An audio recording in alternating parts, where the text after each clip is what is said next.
करके जब कई हज़ार करोड़ का सप्लीमेंट्री बजट सरकार ने विधानसभा में पेश किया तो नेता विपक्ष के तौर पे वहाँ पे उनको होना चाहिए था, लेकिन वो नहीं थे। इसलिए मैं आपके चैनल के माध्यम से राघोपुर की जनता से विनती करना चाहता हूँ कि अगली बार कोई ऐसा नेता चुने जो कि उनकी आवाज़ सदन में उठाए और उनके कहे अनुसार काम करे। नमस्कार, मैं राज और आप देख रहे हैं अपना प्यारा चैनल हेलो नालंदा। मेरी मौजूदगी इस्लामपुर विधानसभा के नवनिर्वाचित विधायक रुहेल रंजन जी हैं, जो पहली बार विधानसभा पहुंचे हैं। और अब जानते हैं कैसा सफ़र रहा है इनका, क्योंकि फर्स्ट टाइम पहुंचे और अब जनता से मिल रहे हैं, तो कैसा लग रहा है। आपका स्वागत हमारे चैनल पर सर। जी बहुत बहुत धन्यवाद। पहली बार आप पहुँचे हैं वहाँ पर और अब जनता मिल रहे हैं, तो कैसा लग रहा है। जी सबसे पहले तो मैं धन्यवाद देना चाहूँगा हमारे इस्लामपुर विधानसभा क्षेत्र के जितने भी भाई बहन हैं, जो भी परिवारजन हैं, जिन्होंने मुझे इस लायक समझा कि मैं 5 साल उनकी सेवा कर सकूं। इसके लिए उनको तहे दिल से धन्यवाद। और मैं धन्यवाद देना चाहूँगा हमारे अभिभावक सीएम माननीय नीतीश कुमार जी का, जिन्होंने मुझे इस योग्य समझा कि मैं इस्लामपुर विधानसभा क्षेत्र के परिवारजनों की सेवा कर सकूँ। और जहाँ तक आप एक्सपीरियंस की बात कर रहे हैं, तो अभी तक काफ़ी अच्छा ही चल रहा है, क्योंकि जितने भी हमारे परिवारजन हैं इस्लामपुर विधानसभा के, सब मुझे अपने भाई और अपने बहन की तरह मानते हैं। अभी आप देख रहे हैं कि सत्र चल रहा है सर, और जो तेजस्वी यादव जी यूरोप घूम रहे हैं, बाहर विदेश घूम रहे हैं, तो क्या सत्र छोड़ के विदेश जाना सही है क्या? जी बिल्कुल ही गलत है। विपक्ष के नेता के तौर पे उनको सदन में होना चाहिए था, खास करके जब कई हज़ार करोड़ का सप्लीमेंट्री बजट सरकार ने विधानसभा में पेश किया तो नेता विपक्ष के तौर पे वहाँ पे उनको होना चाहिए था, लेकिन वो नहीं थे। इसलिए मैं आपके चैनल के माध्यम से राघोपुर की जनता से विनती करना चाहता हूँ कि अगली बार कोई ऐसा नेता चुने जो कि उनकी आवाज़ सदन में उठाए और उनके कहे अनुसार काम करे। वो तो कह रहे हैं कि ये जनता की जीत नहीं है, मशीन की जीत है। आप लोगों ने मशीन से जीता है।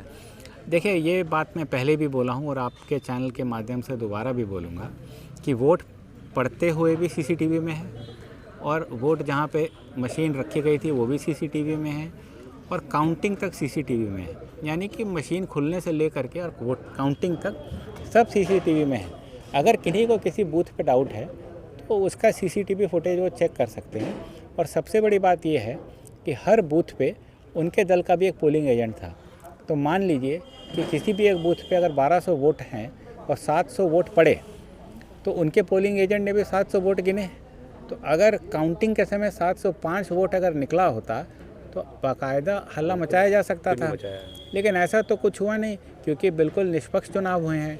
अगर ऐसा होता तो सत्तारूढ़ दल के एनडीए के कई लोग 30 वोट और 40 वोट से हारे हैं, तो 30 और 40 वोट से ना हारे होते, अगर ऐसा कुछ होता 30 या 40 वोट से तो ना हारते, ये तो पक्का है।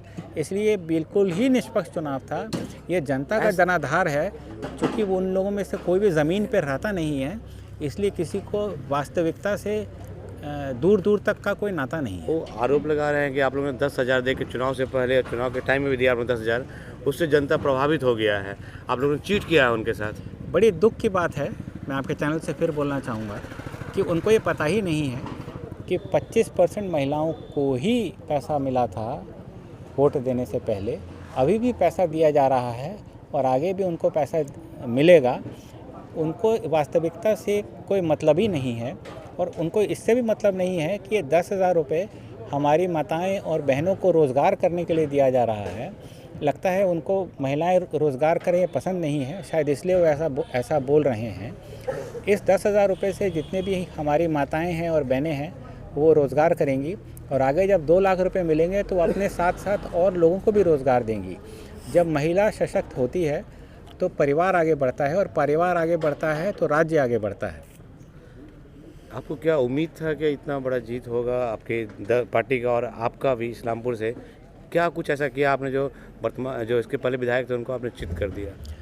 जी ये आपके एक्टिव रहते थे बहुत फेसबुक में। जी सबसे पहले तो मैं ये बोलना चाहूँगा कि ये जो जीत है, जो प्रचंड जीत है, उसका सारा का सारा श्रेय हमारे अभिभावक सीएम माननीय नीतीश कुमार जी को जाता है, जिन्होंने 20 साल में इतनी मेहनत करी, इतना काम किया कि जनता उनको एक बार फिर से चुन करके लाने के लिए आतुर थी।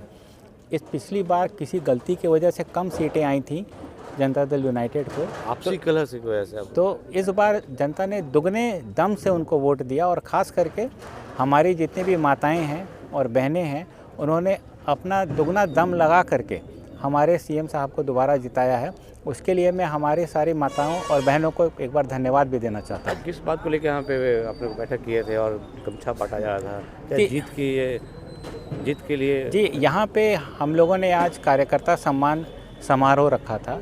जितने भी एनडीए के दलों के पंचायत अध्यक्ष थे, बूथ अध्यक्ष थे, बूथ स्तर के और भी नेता थे, उन सबको हम लोगों ने बुला करके उन सबको एक एक गमछा से अपने हाथों से सम्मानित किया, क्योंकि उनके मेहनत के कारण ही जो इस्लामपुर विधानसभा में 32,000 वोटों के ऊपर की जीत हुई है, उन सब ने एक एक ने तन मन धन से मेहनत किया है।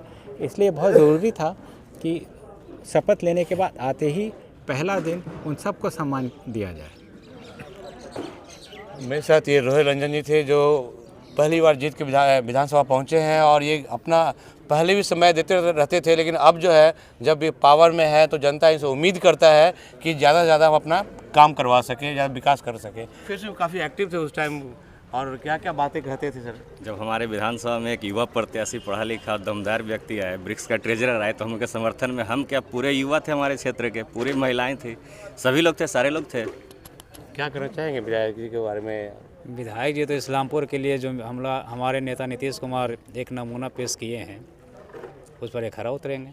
आप लोग उम्मीद किए थे कि नीतीश कुमार इनको ही उम्मीदवार बनाएंगे? हम लोग बहुत पहले से इनके साथ में उम्मीद कर लिए थे कि इनको उम्मीदवार बनाएंगे। इन्हीं के दल के और भी नेता थे, वो लोग भी अपना दल के नेता तो बहुत लोग थे, लेकिन उसमें भी लगे हुए थे कि नहीं, हाँ, लगे हुए थे, खूब मन से लगे हुए थे, लेकिन क्या करिए, लगे हुए थे का जब दिन रहेगा तो कौन हटाएगा। चलिए, सब लोग आइए यहाँ पे और कमेंट के माध्यम से बताइए कि नए विधायक कैसा लग रहा है, आपका एक्सपीरियंस जो है शेयर कीजिए। और कोई भी काम रहे तो रोहिल रंजन इतने सिंपल हैं और इतने सबका आप भी सुनते हैं, तो सब अपना जनता जो भी आपको दिक्कत है यहाँ पे आके इनसे बात कर सकते हैं, अपनी समस्याओं का निवारण कर सकते हैं।